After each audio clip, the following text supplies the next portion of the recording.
Yo no sé si podemos comenzar con la discusión rápidamente, si algún comentario o de repente también pregunta sobre la exposición, si alguno de los profesores o a Andrés. ¿Sí? ¿Me permiten? Por favor. Yo quisiera preguntar, puedo estar en algún error, pero yo recuerdo que parte del recorte presupuestario era justamente de educación a las becas de posgrado. Justamente fue cuando se recortó, fue justamente parte de ese recorte fue a las becas de posgrado. Puedo estar en un error. Entonces, bueno, yo quisiera saber, en lo macro, con este presupuesto, en la situación, en el contexto con las demandas estudiantiles, ¿qué visión de país están teniendo para este presupuesto? Si es que tienen visión de país, si es que hay alguna visión de país, ¿cuál es esa visión de país que refleja este presupuesto? Que usted considere, por supuesto. A ver, a lo primero, a nivel macro,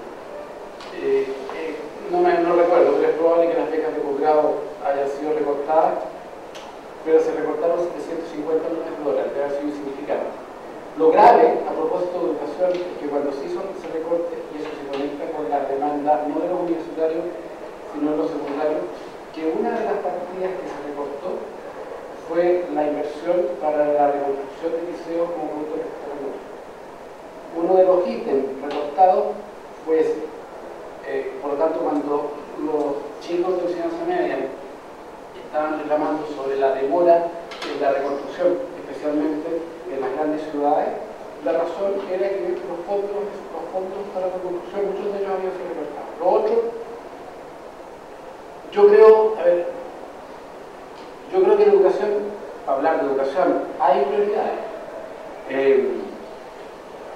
Ellos están apostando un modelo, o lo que se ve en el presupuesto, de hacer de que todos los subsidios públicos sean homogéneos independientemente de la propiedad de las universidades o de las instituciones de educación superior a la que vayan. Yo creo que hay argumentos para defender esa postura, pero en medio de una crisis, plantearse un crecimiento del presupuesto de educación del 7,2%, cuando tomamos los 5 años anteriores, que decía sobre el 3, sobre el 12, no estar entendiendo las cosas. Y yo creo que es apostar mal a pensar que podían llegar al Congreso y en el Congreso iniciar una negociación como la que históricamente se habían hecho en el Congreso, no entendiendo de que la coyuntura política los obligaba a tener que recorrer probablemente de una sesión, hacer un gran esfuerzo en el proyecto y tener que hacer uno doblemente más grande en el Congreso. Creo que esta estrategia les va a significar que la suma de esos dos esfuerzos en esa estrategia inicial les va a salir mucho más caro como resultado de haber sido mucho más mezquino. ¿Sabes qué me llama la atención de lo que plantea Enrique? Un fenómeno que es que durante 6 meses tuvimos la discusión sobre políticas públicas, sobre qué hacer con el tema de educación en la calle, ¿no? En las movilizaciones, eran los estudiantes que demandaban, era el gobierno que estaba un poco sin capacidad de reaccionar y con una agenda copada fundamentalmente por lo que se decía en la calle. Y en un momento determinado algo pasó, que lo explica Enrique, y que la situación volvió a radicarse dentro de los cauces institucionales y hoy día tenemos a los estudiantes, a la élite política y a los parlamentarios discutiendo en el Congreso, la institución del Congreso. Entonces, es bien interesante este fenómeno porque me parece que el fuerte institucionalismo que hay en este país termina por llevar las cosas dentro de esos cauces, ¿no? Durante mucho tiempo se decía, bueno, es que hoy día las políticas públicas se están haciendo de manera distinta, hoy día lo que faltó era escuchar lo que decía la calle, y lo que nos estamos quedando es con una situación bien curiosa en donde los estudiantes o el movimiento estudiantil hoy día está dependiendo finalmente, puede condicionarlo, pero también depende un poco de las decisiones que se tomen en un espacio en el que ellos no tienen capacidad real, ¿no? Porque es cierto que pueden influir las decisiones de determinados actores políticos dentro del Congreso. De hecho, lo han hecho al llegar a esta suerte de acuerdo con la concertación, con el MAIS, el PAIS y otros grupos, ¿no?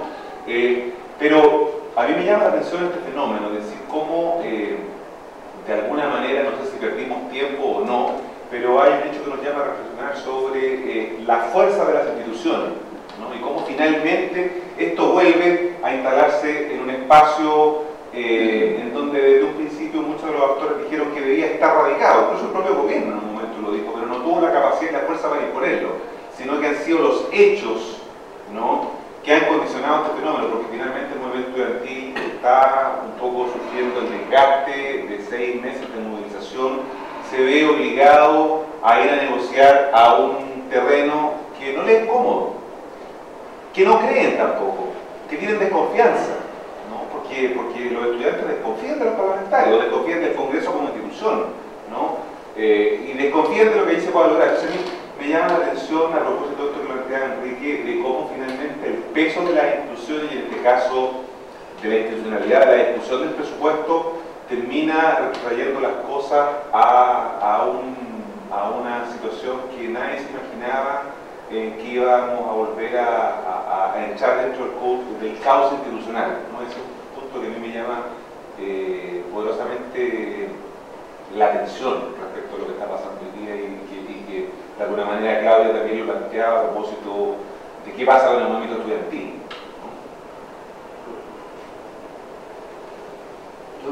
Yo quiero tomar eso porque hay algo profundamente interesante detrás de la presentación. Por un lado, es que la antesala, digamos, de la introducción al presupuesto es el problema del diseño institucional.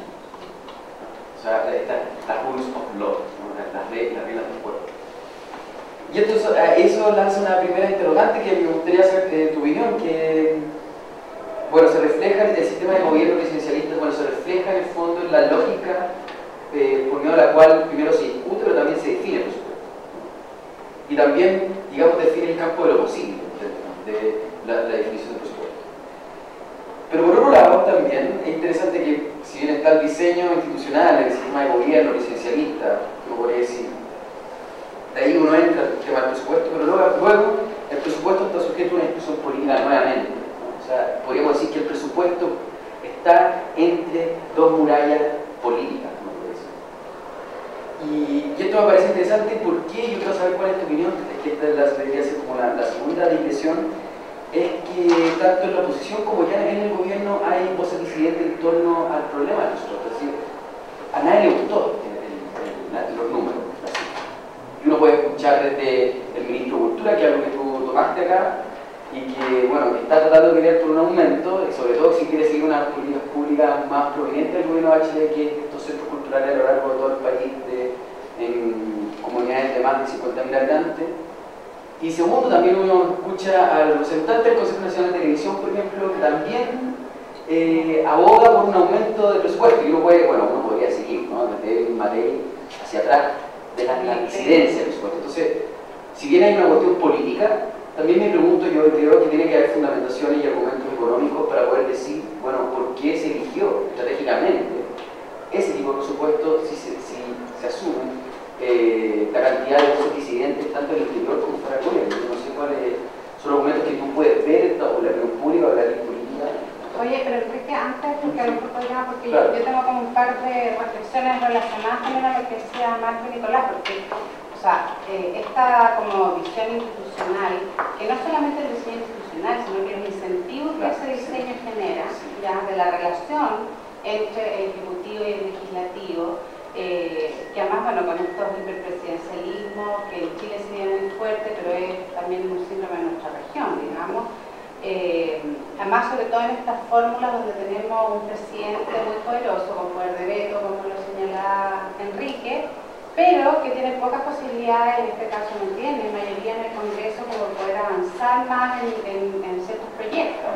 Entonces, llama la atención que en ese contexto de incentivo, el gobierno no haya avanzado en mayores negociaciones previas a llegar al Congreso, que es lo lógico que busca este tipo de diseño institucional, que el al no tener esta mayoría, o sea que no va asegurado a ganar, debiera generar estas negociaciones previamente y que eso ayudaría más también a que los propios parlamentarios tendieran una mano más hacia la ciudadanía para legitimarse en ese proceso previo, ¿ya? Porque los parlamentarios también saben que una vez que ya ingresó el presupuesto pueden hacer observaciones, pero no en lo estructural, no en lo institucional y en los recursos, que es lo que más importa. O sea, podría ser un juego político de definir ciertas cosas, pero probablemente no cambios estructurales, porque yo creo que la tensión que hay, que lo muestra bien el presupuesto, porque finalmente los presupuestos muestran las reales voluntades políticas, para que con cosas, y uno define en qué se va a gastar la plata de la nación,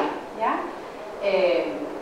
Está como esta debilidad política del gobierno, que además está en un contexto social de mucha demanda, de mayor democratización, donde los ciudadanos cada vez se sienten más sujetos de derechos y que quieren defender esos derechos, y como esa no lectura que hace el Poder Ejecutivo, que tiene mucho poder, finalmente afecta a todo el sistema político, porque no son solo los parlamentarios, porque probablemente, por lo que decía Marco, como los estudiantes se vieron arrinconados en esta situación, también pueden perder legitimidad de sus propias bases, de toda esa expectativa y esperanza, porque además el presupuesto tiene esta cosa que es como el tema de la seguridad y la defensa, que es tan técnico que finalmente es como que hay algunos que saben, entonces ellos discuten y después les explican al resto cómo son las cosas, que dificulta además la participación ciudadana.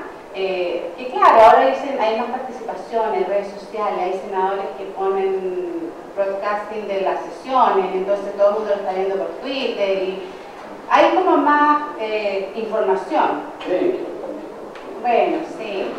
Bueno, pero el otro día el senador Lagos mostró toda la discusión desde su iPad, no sé si vieron, pero prendió la cámara del iPad y estaba toda la discusión del Senado, que era súper divertido porque estaba mucha gente conectada viendo y los senadores no se daban cuenta que lo estaban viendo en directo. Creo que es súper divertido, pero bueno, no sé cómo se va a resolver.